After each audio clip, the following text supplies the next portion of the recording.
Learning how to make mead this morning just outside of Water Valley at Fallen Timber Meadery. And of course, to make mead, you need honey. And for those of you who've watched BT long enough, you know probably that I used to work at a apiary or a honey farm extracting honey. So this kind of brings me back, even the smell when you walk into this building.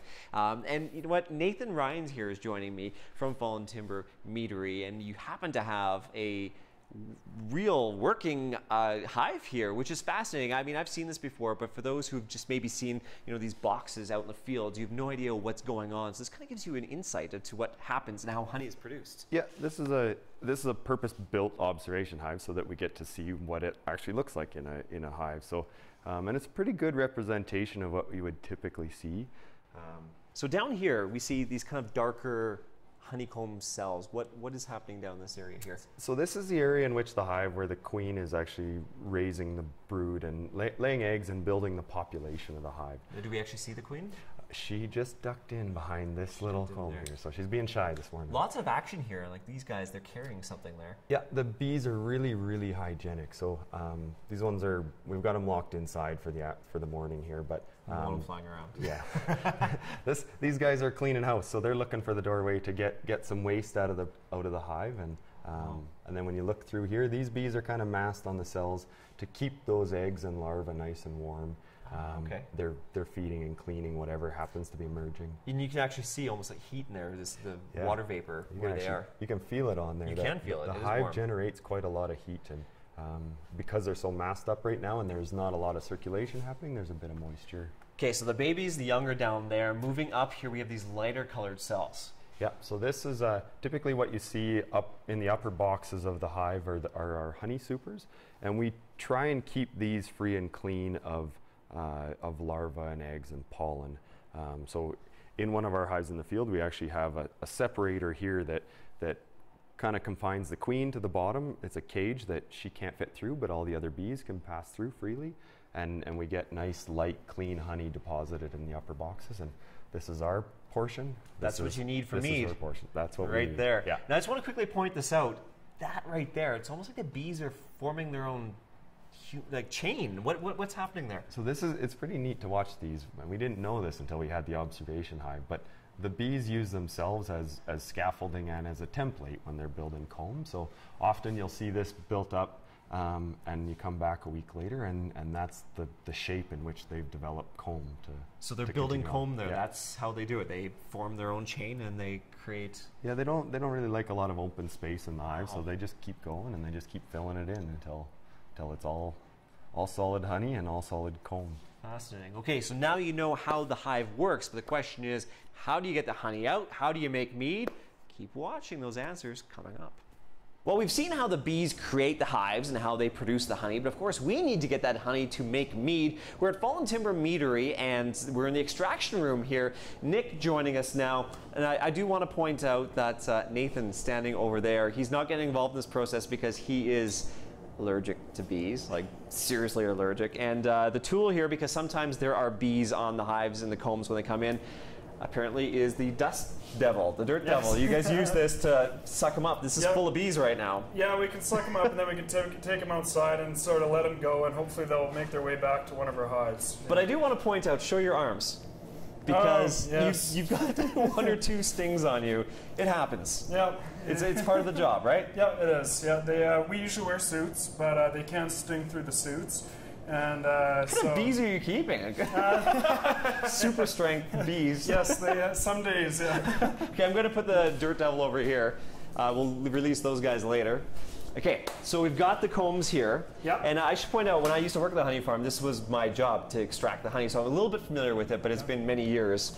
I do remember you have to be careful when you pull these out, though, so you don't just watch squish a bee. And this one looks pretty clean. Pull that out. The first thing we'll do, we'll just take a hive tool, and we'll just clean up the edges a little bit so that when we put them back into the hive, they'll be nice and clean. So just kind of, this is sticky business here. There you go. And then the other side too? Yep. It's hard not to mush the honeycombs, they're so soft. Yeah, we try to keep them intact because we do reuse them. What do you do with all the wax here? In our candle making area, we will melt this all down and produce our candles. Okay, so that's been cleaned off now. Yep. This is surprisingly heavy. Yeah, this one's probably about 5 or 6 pounds. They do get up to about 10 pounds. And so in one of our honey supers, which is the box that we just pulled it out of, you can get up to about 90 pounds of honey. Wow. Yeah. Okay, so next step is we have to get rid of the wax. Yeah, the bees have capped this all off to store it for the winter, and so we can break that cap with our brush. So just right across? Yeah, and we'll just pull it back. Look at that. You can see the honey just starting to ooze out. So all the way. And then we'll flip it around and we can do the other side as well. And what we're doing, we're just opening up the cells, each cell, so that the honey can pour out when we put it into the centrifuge. Surprising amount of wax on there. Yeah, we do collect quite a bit of wax, and so we're able to sort of use everything we bring in, fortunately. Now, if there was larvae, you'd want to avoid all that. We actually don't get larvae in here don't? because we exclude the queen from these honey supers. She can't lay up in the top. So this will just be honey production from the worker bees. Okay, so this is so then we'll scraped? Yep, we'll take the frame and we'll load it up into this honey extractor. Let's put it right in the slots. Yep. There we go. And this will fit about 20 frames, and then we'll get it spinning, and we have one spinning already just over here. That guy over there. We can pop the lid and you'll see it's starting to straighten the honey out. So all the honey is pushed out to the outsides and falls against the outer walls. And then it goes into this big tank down there. Yeah, so what we have is just a water bath tank. It's a double-lined tank, and so we have water on the outside just to keep the honey nice and warm and flowing. You actually see the honey coming out of the bottom there. Everything will flow through here. Now, we get a lot of wax from the process, and so we have a couple baffles here that will stop that wax from moving forward. And from there, we can collect it in our screens, and we'll put it into the wax melter. From there, when the honey flows underneath, when it fills up the last tank, we just have a little float switch. And that'll pump all of our honey through this hose. You can see it moving through. Right, you can actually see the honey moving through. There it goes. We'll pump that into our. We'll pump that into our back hot room back here. I guess it's going to run now. It's going to run. Let her go. Let her go. Well, this is obviously very sticky business. Look at this. So we've seen now. We've got the honey, and I think the next step is to actually make the mead. That is coming up next. Okay, so we've got our honey. Now, these are the giant fermentation tanks where the honey is going to go in. This is where we're going to make mead. Now, Nathan joining me once again. The bees are gone, so you're back. No fear now. Free and clean now.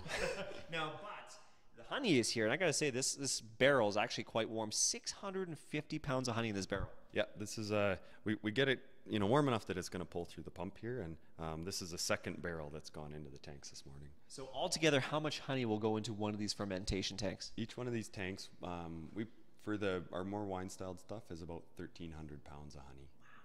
Yeah. That's a lot of honey. On top of 750 pounds of Saskatoons with this particular batch. Oh, so you're mixing fruit in with this one? Yeah, this is there's a whole bunch of different styles and ways in which to make mead, and so last night we pressed a bunch of fruit, and it's sitting in the tank waiting, and we're just bringing the honey in now because it's still the predominant sugar source that we're fermenting. Now, I should point out these are Saskatoons, and these are local Saskatoons from a farm not too far away. Yeah, we've got some friends over at Solstice Berry Farm, and they provide us with the fruit that we use for this batch. There's a little bit of apple to go into it as well, and it's just local crab apples as well. Okay. So we already have the Saskatoons inside the fermentation tank.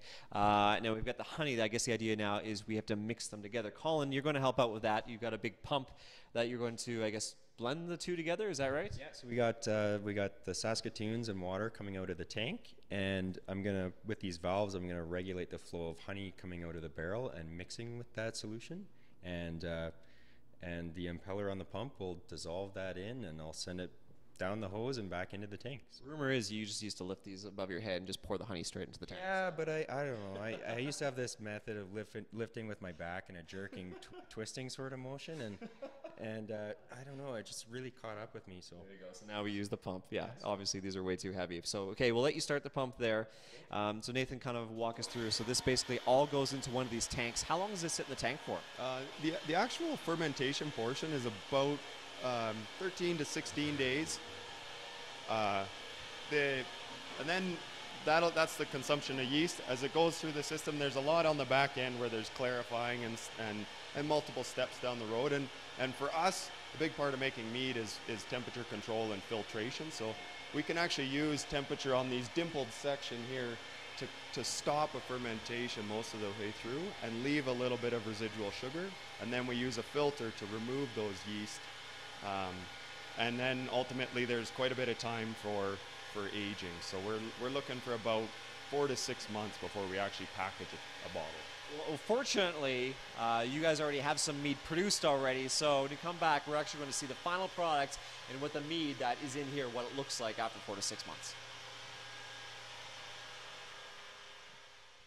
Well, lots of different colors and lots of different flavors of mead. We are exploring the world of mead this morning at Fallen Timber Meadery, just outside of Water Valley. And we've kind of, walked through the whole process this morning. I think it's about time we look at the final product, don't you, Nathan? Just about time. There you go. So, and I thought there was maybe only 1 or 2 different types of mead. You've proved that wrong this morning. I mean, there's traditional, but we made some Saskatoon. Let's start with this guy here, because this is kind of the clear. Sure. So this is, like we were saying, there's a whole bunch of different styles. This is about as classic as it gets as far as mead goes. So this is just strictly honey and water. And we've used that yeast to ferment it, and then we've removed them from the process. So it's interesting because it smells like wine, but there's definitely that honey, a little bit waxy smell. Yeah, it's exactly. Instead of a fruit character, you're going to get more of a honey and possibly even a floral character, depending on how far we've fermented that honey. Now moving down, this almost looks like if you were looking at wine, you'd almost think that's a rosé. Which one is this? Yeah, so that's the Saskatoon that we were working on downstairs. So because the Saskatoon skins don't break down quite the same way as a grape, we don't get quite as much color extraction from it, but when you smell that one, you'll certainly get the Saskatoons on the nose. There's a little bit of apple in there just to kind of spice it up as well. Yeah, you can definitely catch both of those. This one here is the darker one. I'll bring it over here. Talk about this guy right there. So this one here, we've actually, a girl that was working with us for a while, she managed vineyards in Naramata, and she hooked us up with some grapes. So we've kind of made almost a port style product with this, so a little higher in alcohol. It's a blend of about 40% Cabernet grape, but honey is still the main contribution to it, and you'll smell deep and rich, and honey on top of grapes on that one. No doubt. Now moving on here, these are I think some of the newer ones you were trying for the summer, what you were telling me a little bit earlier. Yeah. So the one to the right there is our hop mead, which is becoming kind of what we're being known for nowadays. And it was a bit of an offshoot from our beer brewing days early on. And this is made with honey and water and hops, and in the process of a beer, but no grains added to it. So you get the hops giving a bit of like a bittering character and then a floral, like citrusy flavor and aroma. I was going to say it smells very crisp. Yeah, it's a great summer drink.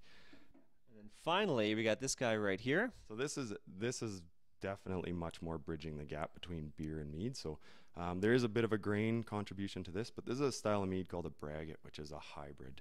And we've used some kind of roasty chocolate malts and things to pull out more of a beer quality. Well, I definitely have a selection to choose from. I think I'm going to try the Saskatoon. And you know what? Wouldn't you know it, there's some comfy chairs right here. I think I could just hang out here for the next couple hours. Nathan, back to you in the studio, guys. Cheers.